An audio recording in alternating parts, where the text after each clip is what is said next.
దేవుని పరిశుద్ధ నామమునకు మహిమ కలుగునుగాక. ప్రియులారా, ప్రభునామన మీ అందరికీ వందనములు తెలియజేస్తూ ఉన్నాను. దేవుని వాక్యాన్ని ధ్యానిందాము. ఆదికాండము 7వ అధ్యాయం 1వ వచనం. యెహోవా, ఈ తరము వారిలో నీవే నా ఎదుట నీతిమంతుడవై ఉండుట చూచితిని గనుక నీవును నీ ఇంటివారును వాడలో ప్రవేశించుడి. హల్లెలూయా. పరిశుద్ధాత్మదేవుడు ఈ ఉదయకాల సమయంలో మనతో మాట్లాడుచున్న మాటలు ఏమనగా,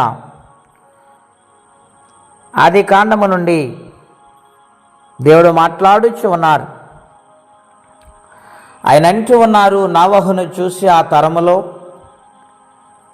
నోవహు, నీవే ఈ తరములో ఈ కాలములో నీతిమంతుడవైనావు. నేను నిన్ను చూశాను. భూలోకమంతటి కూడా మానవాళ్ళంతా చెడిపోయింది.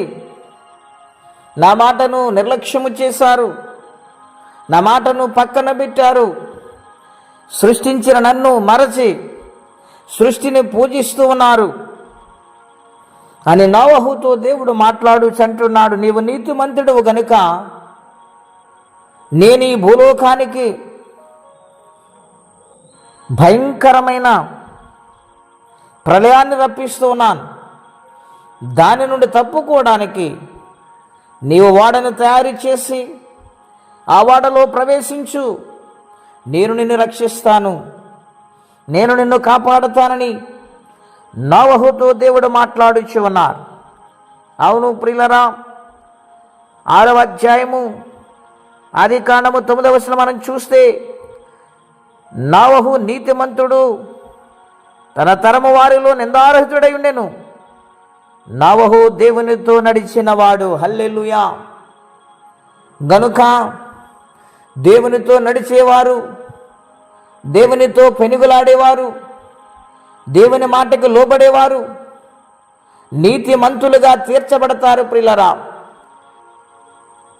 ఎందుకనగా ఆయన మాట పరిశుద్ధపరుస్తుంది, ఆయన మాట పవిత్రమైనది గనుక ప్రతి పాపము నుండి మనల్ని విడుదల చేస్తుంది. గనుక దేవునితో ఆయన నడిచారు. మనము నడిస్తే, మనము నడవగలిగితే, మనము నడుచుకుంటూ జీవిస్తూ ఉంటే పరిశుద్ధాత్మ దేవుడు మనల్ని బలపరుస్తారు, మనల్ని రక్షిస్తారు, మనకు కావలసిన సమస్తమును సమకూరుస్తారు, నిత్య రాజ్యానికి వారసులుగా మారుస్తారు. ఆనాటి తరములో వాయు వరుస లేకుండా ఇష్టానుసరమైన జీవితము జీవిస్తూ దేవుని ఉగ్రతకు పాలైపోయారు.